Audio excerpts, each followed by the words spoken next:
Well, thank you. And having already introduced this panel, we'll go ahead and turn to you, Mr. Moss. Thank you for being here.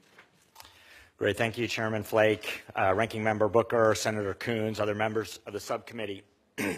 I'd first, if you'll permit me, just like to express my gratitude to you, Senator Flake, for your public service, for your leadership in promoting bipartisan solutions, for protecting the rule of law both abroad and here at home, for standing up for American values, and for being a consistent example of dignity and integrity.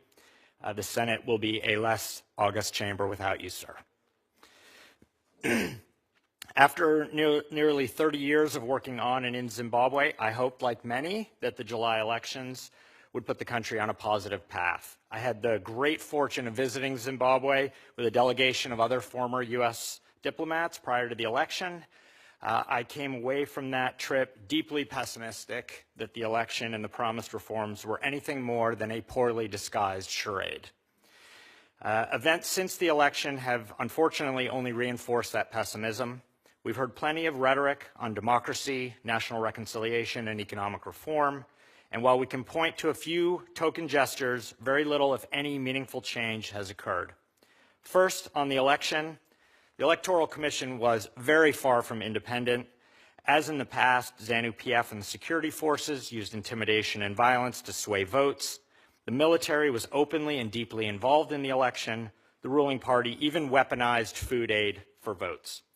Despite having months of advance warning, almost none of the evident problems in the Electoral Commission were resolved. Both the EU mission and the US mission led by IRI and NDI concluded that the election did not meet the mark. The chance for a free, fair, and credible election was unfortunately missed. Second, accountability for violence and past abuses. Mugabe may be gone, yet the government is still largely the same old actors.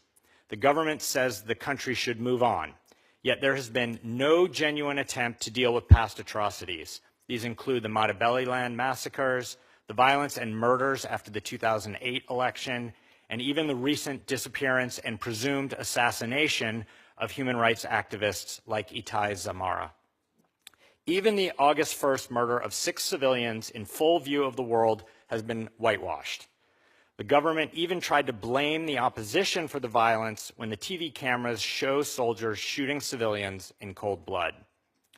Third, the economy. Food, fuel, and even US dollars are all in desperately short supply. The new budget has some reforms, at least on paper. But fixing Zimbabwe's economy is not about tweaking the budget deficit by a percentage point or two. It's not about employing more accounting gimmicks.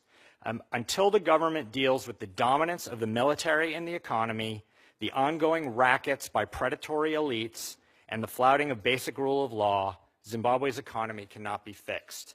The roots of the economic crisis are political. The solutions must start with genuine political reform.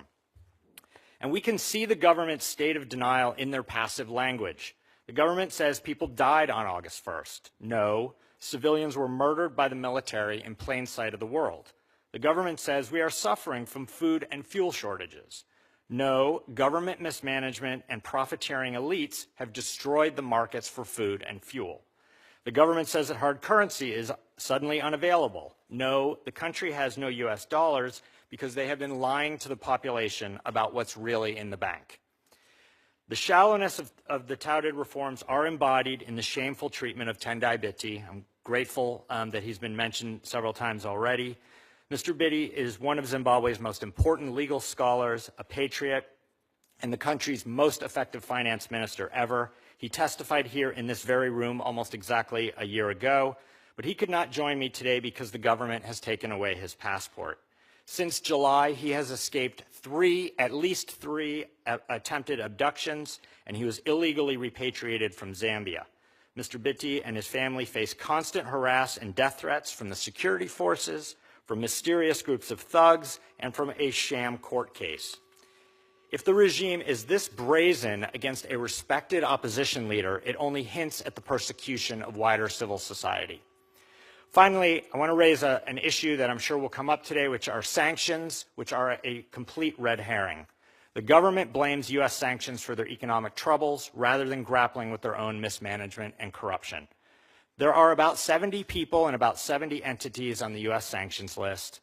Zimbabwe's leaders cannot borrow not because of U.S. sanctions, but because they have not paid their bills and are now more than $5 billion in arrears. Blaming the U.S. is just another example of this government failing to take responsibility.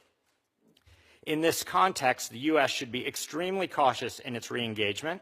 We should exercise strategic patience. Fortunately, we have a roadmap to guide U.S. policy. The Zadera Amendment of 2018 sets out very clear conditions for American support. These include concrete steps toward respect for the rule of law, the opposition, human rights, and getting the military out of politics. Zadera provides a roadmap to a sustainable economic recovery that does not make the U.S. and other donors complicit in preserving the status quo. Until Zadera criteria are met, the United States should withhold support for debt relief and new loans. Instead, we should speak out about what is really happening inside the country, and we can be far more aggressive in our support for embattled civil society and human rights defenders who are, quite literally, putting their lives on the line. The least we can do is stand with them, amplify their voices, and help strengthen their resolve. They have proven worthy of our support. The government of Zimbabwe has not. Thank you.